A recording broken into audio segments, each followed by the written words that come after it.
The carriage rattled over the uneven dirt road, its wheels sending up clouds of dust that clung to her bonnet and gloves.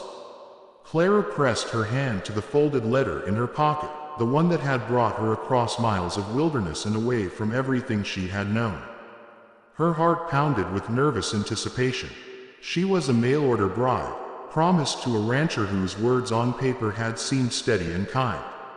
With every turn of the trail, she imagined meeting him, imagined a new life rising from the ashes of her old one. When the driver stopped and helped her down, Clara saw the sprawling land stretching before her, cattle dotting the pastures, a wooden house standing strong against the wide-open sky. She smoothed her dress, her pulse racing as she thought of the man she had traveled so far to meet. But before she could approach the door, it opened, and a little girl no older than 7 rushed out, her small boots thudding against the porch. She had curls the color of wheat and eyes bright with something that Clara could not place until the child spoke. "God finally sent you to us," the girl whispered, her voice trembling with a kind of awe. Clara froze. Her lips parted to explain who she was, but before she could, the girl's father appeared in the doorway. He was tall, broad-shouldered, with a face carved by years of hard work and loss. His eyes, dark and guarded, flickered between Clara and the child clinging to her skirts. "I think you've got the wrong place," he said flatly, his voice rough with suspicion. Confusion gripped her. She unfolded the letter, her hands shaking. "This is the Peterson Ranch, isn't it?" she asked. The man's jaw tightened. "Petersons are 3 miles east. This is the McAllister Ranch." Clara's breath caught. The paper suddenly felt heavy in her hand. She turned to leave, mortified, but the little girl clutched tighter at her dress. "Please don't go," she whispered. "Papa said God would send someone to help us. It's you." The man, McAllister, knelt and gently pried his daughter's hand away. His movements were firm but tender, the kind of tenderness that spoke of deep wounds hidden beneath. "Anna," he said softly, "she isn't meant for us." But Anna shook her head fiercely. "She is. I prayed for Mama to come back. Mama didn't, but God sent her instead." The words pierced Clara's heart. She glanced at the man, saw the grief flicker across his features, and for a moment, she forgot her embarrassment. She bent to the child's level, brushing a strand of hair from her face. "I wasn't sent for you," Clara whispered gently, "but I can stay for a little while, if your father allows." The man studied her, his eyes narrowing. He didn't speak for a long moment, but something in him softened when he saw his daughter's desperate expression. Finally, he gave a reluctant nod. "You can stay for supper. Then I'll see you to the Petersons." That supper stretched into days. Clara had meant to leave, but every morning Anna appeared at her door, tugging her hand toward the chores. She helped Clara gather eggs, taught her where the wildflowers grew by the creek, and followed her around with the unquestioning loyalty only a lonely child could give. It was Anna who insisted Clara sit beside her at night and listen to her prayers. It was Anna who whispered, with all the certainty of faith, "God sent you here." The father, Matthew McAllister, remained distant, his grief and duty building a wall around his heart. His wife had died 3 winters ago, leaving him to raise Anna alone. The ranch kept him on his feet from dawn to dusk, and though he had learned to manage without, the hollowness never left his eyes. Yet Clara noticed how he watched her sometimes, his gaze lingering not with longing, but with quiet wonder, as though he couldn't understand why she stayed. She noticed how he softened when she laughed with Anna, or when she sang while mending clothes by the fire. She noticed the weight of his silence whenever she spoke of leaving. One evening, after Anna had fallen asleep in Clara's lap, Matthew finally spoke. His voice was low, gravelly, carrying more weariness than anger. "I didn't ask for you to come. My girl's been waiting on a miracle I can't give her, and now she thinks you're it." Clara looked down at the child's peaceful face, her small hand curled around her own. "Sometimes," she said softly, "miracles don't look the way we expect." Sometimes we stumble into them by mistake. His eyes locked onto hers, and something passed between them, an understanding too deep for words. Days turned into weeks, and Clara's place on the wrong ranch began to feel like the only place she belonged. She taught Anna how to bake bread, filled the house with warmth it hadn't known since a mother's touch, and found herself learning the rhythm of the ranch alongside Matthew. The land was hard, but there was beauty in its wildness. She began to see the strength in Matthew's silence, the kindness hidden beneath his scars, and the way his daughter's laughter seemed to heal the spaces grief had hollowed out. But the letter still lay in her pocket, a reminder of the promise she had made to another man, waiting 3 miles east. One evening, as the sun dipped low and painted the sky in gold, she confessed it to Matthew. "I should have left weeks ago. There's someone else expecting me." Matthew's jaw tightened, but his eyes betrayed the storm within. Before he could speak, Anna stirred, clutching Clara's sleeve even in her sleep. "Don't go, Mama," she murmured. Clara's breath caught, tears burning her eyes. She looked at Matthew, saw his struggle, his pride battling with the desperate hope he dared not voice. "I don't know what God's plan is," she whispered, her voice shaking. But maybe Anna was right. Maybe I wasn't sent to the Petersons at all. The silence that followed was thick with unspoken truth. The man who had once stood so guarded now reached out, his rough, work-worn hand brushing against hers in a gesture so simple, yet so full of meaning. And Clara realized, in that fleeting touch, that sometimes the wrong road led to the right home. The carriage rattled across the dusty trail, every bump jolting Clara until her teeth clenched from the effort of staying composed. The bonnet tied under her chin felt heavy, her gloves sticky against her palms, and still she held herself upright with as much grace as she could summon. A letter lay folded against her chest inside the pocket of her traveling cloak, its words burned into her memory. They were promises of a fresh beginning, penned by a man she had never met. A rancher named Peterson who claimed he wanted a wife not for romance but for companionship, for steady hands in the household, for a partner in the lonely stretch of prairie life. Clara had said yes because she needed escape. The small town she had left behind in the east had turned its back on her after her father's passing. There was no money, no family to shield her, and no suitors who dared to court a woman who carried too much responsibility on her shoulders. Her mother's grave lay far behind her. The only home she had known felt more like a prison with every passing day, and so Clara had answered the letter. Now, with each wheel turn of the carriage, she told herself this was a beginning she could learn to cherish. The carriage stopped in a swirl of dust, the horses stamping their hooves as if impatient. Clara stepped down with care, her boots crunching against the gravel, and looked up at the wide sky that seemed endless, painted in the fading hues of late afternoon.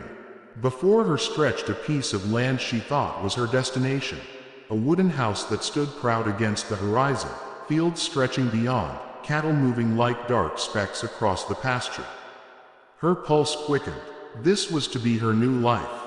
She was halfway to the porch when the door opened and a small figure burst forth, a little girl no older than 7, her wheat-colored curls bouncing as she ran.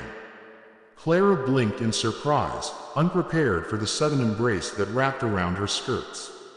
The child clung to her as though she were someone long awaited, her little voice trembling with conviction. "God finally sent you to us," the girl whispered. Clara froze, unsure what to do. She bent slightly, her gloved hands hovering over the child's shoulders, her mouth opening to explain. But before she could speak, another figure appeared in the doorway. He was tall, broad-shouldered, his frame worn by years of hard labor. His dark eyes held caution, and his expression was a mask carved by grief and endurance. "I think you've got the wrong place," he said, his voice low and steady, though it carried a weight that silenced the air. Clara faltered, her heart racing as she fumbled for the letter. "This is the Peterson ranch, isn't it?" The man's eyes hardened. "Petersons are 3 miles east. This here is McAllister land." Her chest tightened. Heat flooded her cheeks as realization struck. She had come to the wrong ranch. Her lips parted to apologize, to excuse herself, but the child clutched her skirts tighter, her voice breaking as she pleaded. "Please don't go. Papa said God would send someone to help us. It's you." The man knelt, his hand gentle but firm as he tried to pull his daughter back. "Anna, enough. She's not meant for us." But the little girl shook her head with a fierceness beyond her years. "She is. I prayed for Mama, but God sent her instead." The words pierced Clara's heart.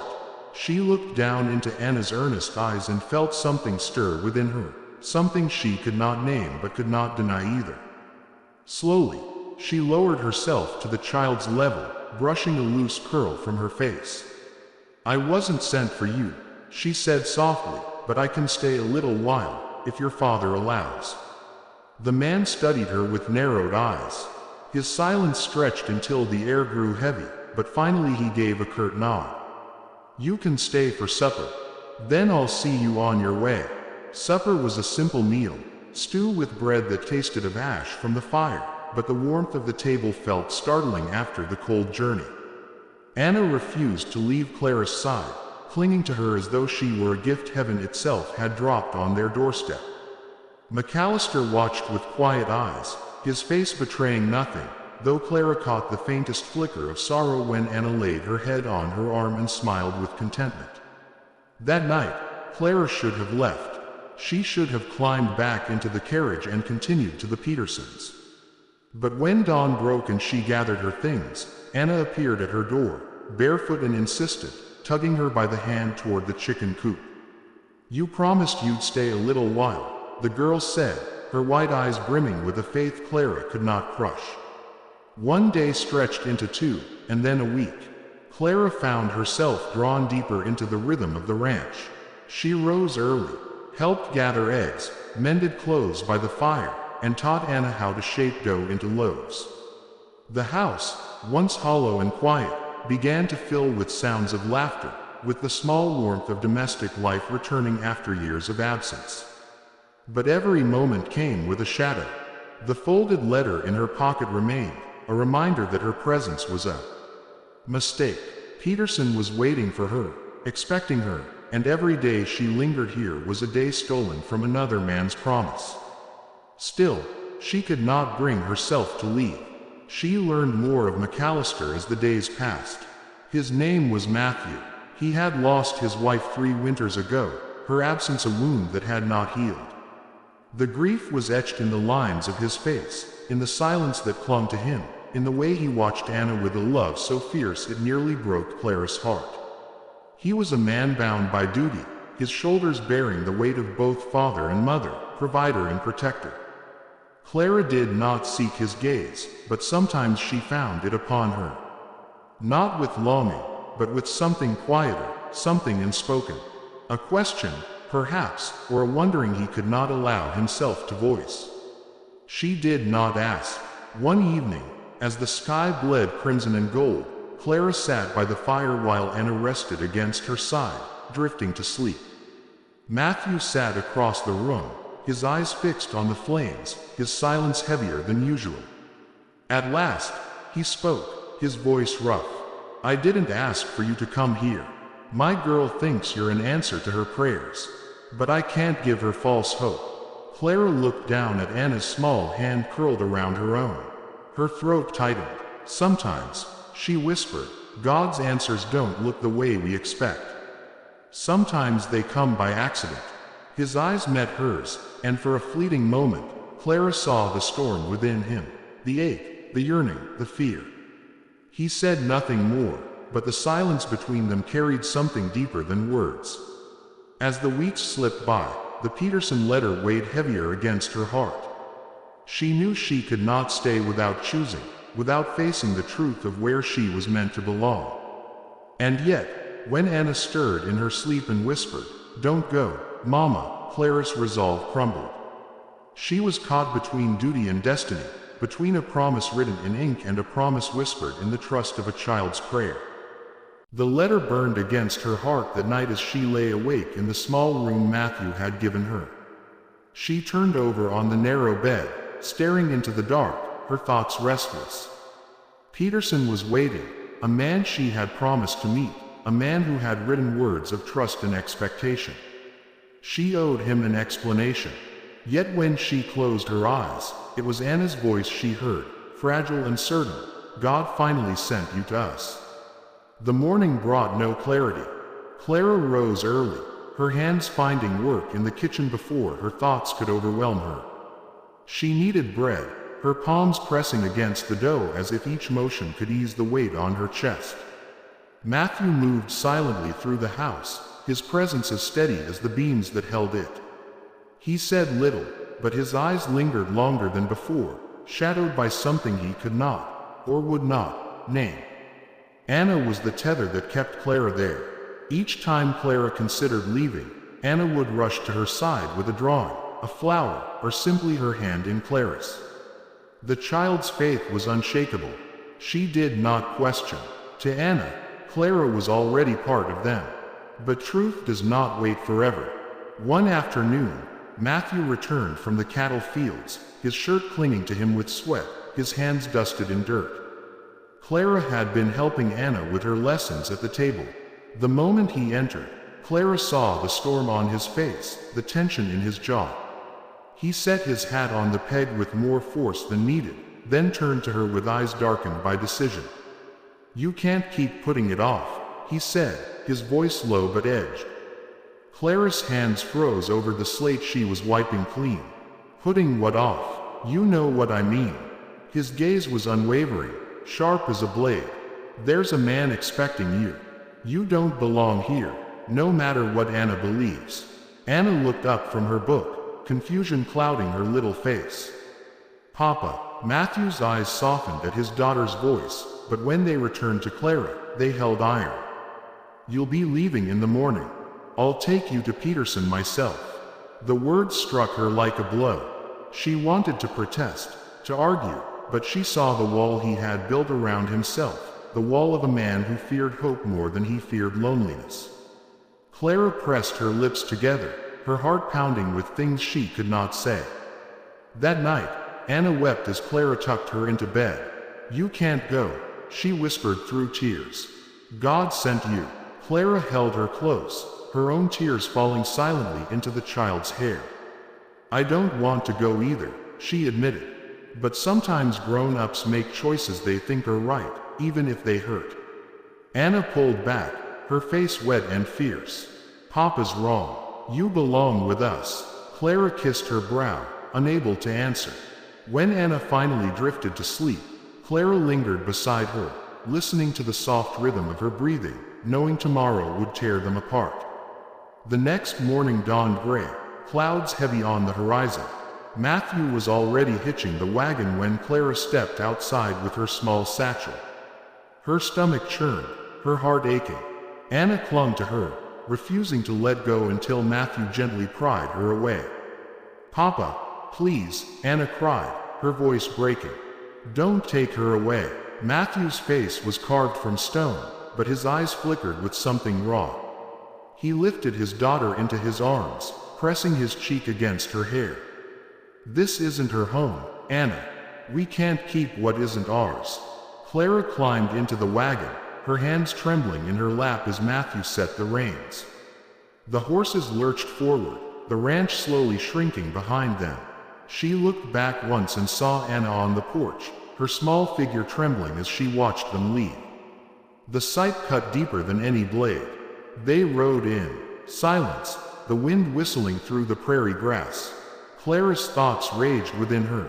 She had come to the wrong ranch, yes, but everything in her soul told her it had been no mistake. Still, duty pulled at her like chains. She had agreed to Peterson's letter. She owed him her honesty, if nothing else. After nearly an hour, Matthew spoke, his eyes fixed on the road. "Peterson's a good man. He'll treat you fair." Clara turned to him, her voice breaking. "Is that what you want? For me to marry another man?" His jaw tightened. For a long moment, he said nothing. Then, in a voice barely above the wind, he answered, "What I want doesn't matter." The words pierced her. She looked at him, really looked, at the man who had carried grief like a burden, who had raised his daughter with unyielding strength, who had let no one in for years, until her. His silence was not indifference, it was fear. Fear of loving again, fear of losing again. The wagon crested a hill, and in the distance Clara saw smoke curling from a chimney, the Peterson ranch. Her chest constricted. The closer they drew, the heavier her heart became, until the weight was unbearable. At last she spoke, her voice trembling but steady. "Stop the wagon." Matthew's brow furrowed. "We're almost there." I said stop. He pulled the reins, the horses slowing to a halt. Clara turned to him, her eyes shining with a fierce light he had never seen in her before. "I can't do it," she whispered. "I can't marry a man I've never met when everything in me tells me I've already found where I belong." Matthew stared at her, his breath caught. "Clara, I was sent to the wrong ranch," she said, her voice breaking. "But it doesn't feel wrong. It feels like the only place I've ever been meant to be." "You can fight it, Matthew. You can tell yourself it's not what Anna needs, but I see it in your eyes. You're just as afraid as I am." His hands tightened on the reins, his shoulders rigid. The battle within him was plain on his face. He looked at her, then away, then back again, his eyes burning with everything he had tried to bury. "You don't understand," he said hoarsely. "I buried my wife on that land. I swore I'd never ask another woman to take her place." Clara's tears slipped free. "I'm not asking to take her place. I'm asking to make a place of my own. For you, for Anna, for us." The silence stretched, broken only by the restless snort of the horses. Matthew's chest rose and fell, his breath ragged. Then, at last, his defenses crumbled. His hand reached across the space, rough and trembling, and clasped hers. "God help me," he whispered, his voice shaking, "but I don't want to let you go." Clara's heart soared and broke all at once. She leaned toward him, her hand gripping his as though it were her lifeline. "Then don't." Matthew turned the wagon sharply, the horses wheeling around, the Peterson ranch fading from sight as they headed back toward home. For the first time in years, the word felt true on his tongue. Home. When they returned, Anna was still on the porch, her small figure hunched in sorrow. But when she saw the wagon coming back, her face lit with a radiance that nearly blinded Clara. She ran to meet them, her voice ringing with joy. "I knew it. I knew you wouldn't leave," she cried, throwing herself into Clara's arms. Clara held her close, tears streaming as she whispered, "No, sweetheart. I'm not leaving." Matthew stood behind them, his face soft, the walls of his grief cracked wide enough for light to pour through. He placed his hand on Clara's shoulder, steady and sure. For the first time in years, his voice carried hope. "Then stay," he said. "Stay with us." And in that moment, Clara knew she had not come to the wrong ranch at all. She had come to the only place God had meant her to be. The home of a little girl's prayers, and the heart of a man who had thought love was lost forever.